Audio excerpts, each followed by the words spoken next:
Thank you, Chicago Bears. Thank you for proving all of those football experts at ESPN wrong. That's a perfect 10 for 10 of failure. And Mina Kimes, how could you do this to Bears fans? I expected more from you, Mina. Guess who did pick the Bears to win on their Patreon Pick'em episode? Me. I'm going to take the Bears just because I need to believe that the Buccaneers will be exposed for being frauds, just like their quarterback Tom Brady is. Bears are winning games based on their defense. Buccaneers offense a little banged up right now. The Bears just played the Colts, so they've just had a run with a really good defense. And I think they've played a couple good teams back to back. I think that's a good warm up to handle the Bucs. Me, the idiot who dresses like an ass for attention. But again, thank you, Chicago, for showing the world that senile Tom Brady needs a cognitive test now. Time to invoke the 25th Amendment on him because he is not fit to lead. Here's Tom not knowing what down it was to end the ball game. Sad. This is the saddest look I have ever seen on a football field. But seeing that sad Tom Brady face does give some context to his sideline rant. I have forgotten more football than any of you will ever know. Where's Edelman? Where's Edelman? He's on a different team now, Tom. He's on a different team now. The Bears pulled out another come-from-behind win in a sloppy game featuring dicey QB play, penalties, and grittiness. Chicago became the first team in the last 30 years to have 3 wins after trailing by 12 or more points in their first 5 games. For all of you first 5 games stat trackers out there. So my question, which team is more gritty right now, the Bears or the Colts? Here's an equation to maybe help your decision. Grit plus girth equals Foles. Today we'll dive into the glorious loss for Tom Brady and the magnificent win for the Bears here on That's Good Sports.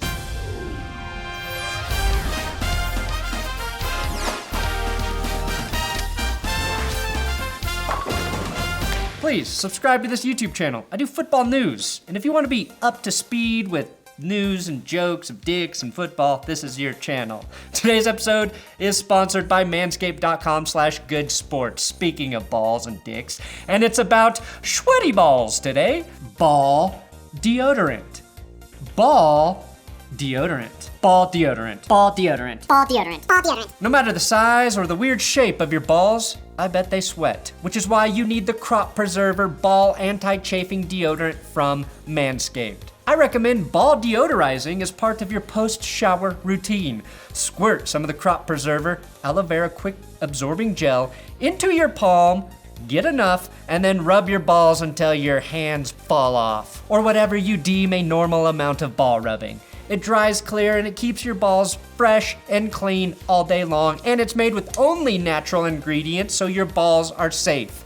Use my link below, manscaped.com/goodsports for 20% off, plus free shipping, plus 2 gifts when you buy the Perfect Package 3.0, which includes the Crop Preserver. Is Nicholas Foles Thomas Brady's kryptonite?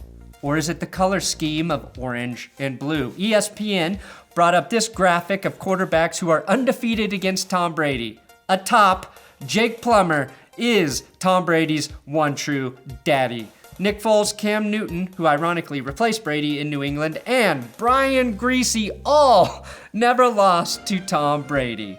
That's 2 Denver Broncos quarterbacks and 1 orange and blue Bear. So, now you know the secret to beating Tom. The Bears iced this game on a field goal with about 1:40 left in the game, gooch blasted by one Cairo Santos to go up 20-19. At the time, though, Matt Nagy was getting ripped on Twitter for not running the ball 2 plays before to force the Buccaneers to use their final timeout and run what could have been like another 40 seconds off the clock before Chicago gave the ball back to Brady and the Bucs offense. Oh, how little we know as fans, though. Matt Nagy was not worried about Tom Brady leading a comeback drive with less than 2 minutes because he knows, like my clothes, Tom Brady is washed. Denim acid gene washed Tom Brady. On the final drive, Brady underthrew Mike Evans at the sideline, overthrew Gronk, and then thought he had one more play after 4th down. And here I was scared he was going to lead another game-winning drive, and then I would have to listen to the bounty of overpraising the old man today on all of the football shows. But Matt Nagy knew his Bears defense was already in Tom's head, along with a lot of voices, I think, right now. The reason the Bears won this competitively bad game was because of their pass rush.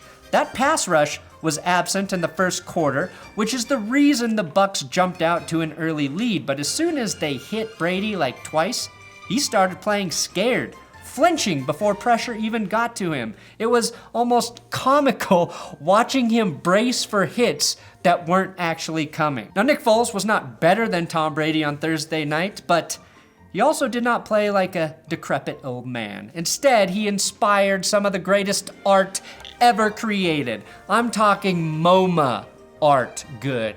That should be on every billboard in Chicago for the rest of the season. Now, at times, Foles definitely looked worse than Brady, but the two overall played about the same, just 10 fewer passing yards for Nick, 1 touchdown each, and Foles was picked on a throw that wasn't great, but also wasn't entirely his fault that Alshon Jeffrey bounced the ball into the air, which got picked by Carlton Davis. I feel like Foles' underwhelming performance was more impressive because he got just 29 rushing yards from David Montgomery, who could eventually earn more yards once he learns to run through walls of defenders. Ronald Jones on the other side averaged 6.2 yards per carry, broke the 100-yard mark. Now, the Buccaneers offense was without Chris Godwin, and without him, their offense isn't scary. But Brady still had Mike Evans, Cameron Brate, Gronk, and multi-sport athlete Tyler Johnson. Foles defeated what Troy Aikman and Joe Buck kept calling the best defense in football, with Allen Robinson and 1 impressive catch from Jimmy Graham.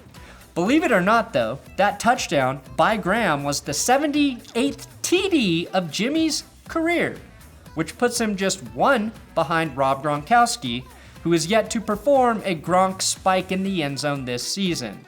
The Graham pickup got made fun of this offseason by the Bears, but all of a sudden, he's got 4 touchdowns in 5 games. The biggest shame is never seeing Graham with his golden hair get a Golden Grahams endorsement. Man, Jimmy, you left a lot of money on the table by not reaching out to those cereal giants.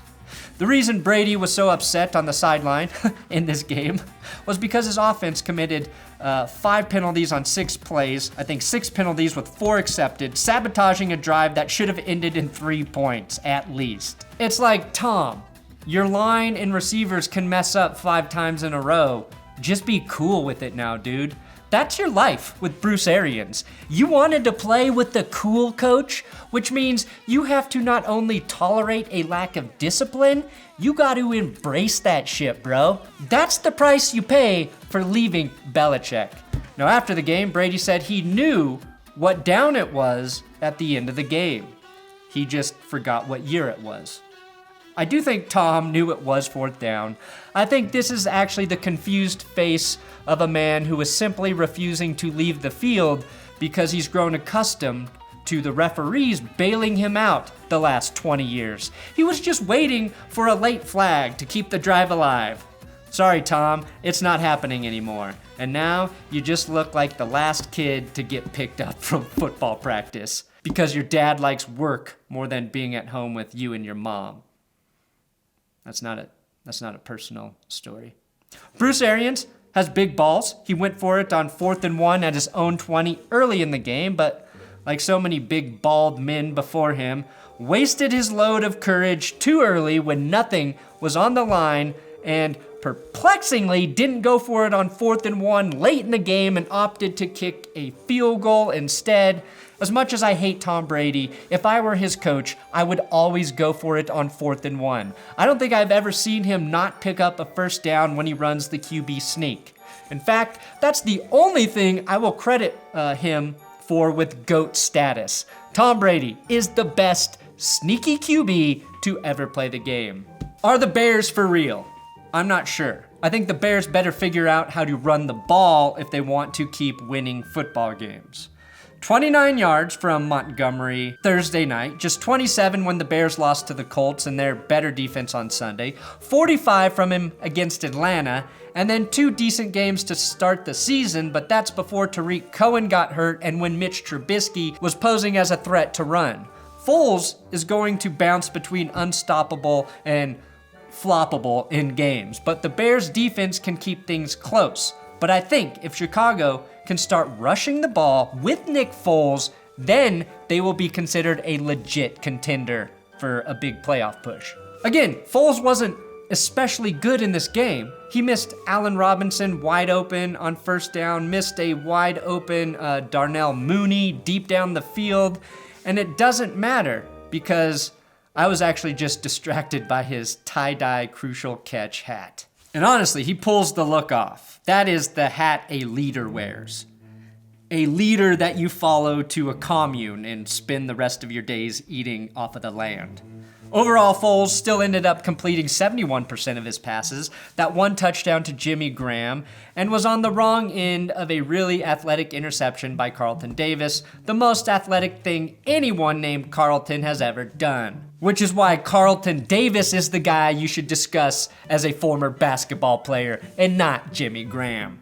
But let's sum it up for Brady this year. 9 of his 12 touchdown passes have come within the 10-yard line. He's also averaged less than 7 yards per attempt in 3 of his 5 games, which includes last night. He's not able to push the ball down the field with any type of consistency unless he's getting a pass interference call. And we saw that on the 4th and 10 to end the game. It was 3rd down for Brady, of course, but when he tried to thread the needle to Cameron Brate, he missed. He can't make those types of throws anymore. And my favorite player from last night may have been Khalil Mack, who was flipping Tom Brady into the dirt and flipping offensive linemen like they were Cabbage Patch dolls. Khalil Mack, who's been quiet for a while now, was basically committing elder abuse against Brady and mixing in some child abuse when he did this to 21-year-old left tackle Tristan Wirfs. He's basically like the bastard son of Ben Stiller and Happy Gilmore and Tyreek Hill. Now your back's gonna hurt because you just pulled landscaping duty. Anybody else's fingers hurt? Okay, if any Buccaneers fans made it this far, I will admit I am biased against Tom Brady. I liked your team until he arrived. My feelings towards Tom and his overrated career are so strong that I can't root for the dozens and dozens of guys that I like on the Bucs roster. Shaq Barrett, love him. Vita Vea, who was having a breakout season before he got hurt last night. That Carlton guy. Ryan Jensen, center, my man from Pueblo. Chris Godwins, Mike Evans, Gronk, Ronnie Jones, JPP. Yeah, you know me. I like a U. And I like a Sue, a 2, Antoine Winfield Jr., Levante David. And who could forget my all-time favorite long snapper, Zach Trenner. I loved all of those guys before Tom Brady arrived. I was their biggest fan. And now I stay up very late at night chanting witches spells and hope they all suffer as much as I have watching average quarterback play fall ass backwards into 6 Super Bowls. Great job, Bears. Thank you for giving me something to wake up and get excited about today. Subscribe here on YouTube. Bears fans, I will treat you right until the day I die for beating Tom Brady.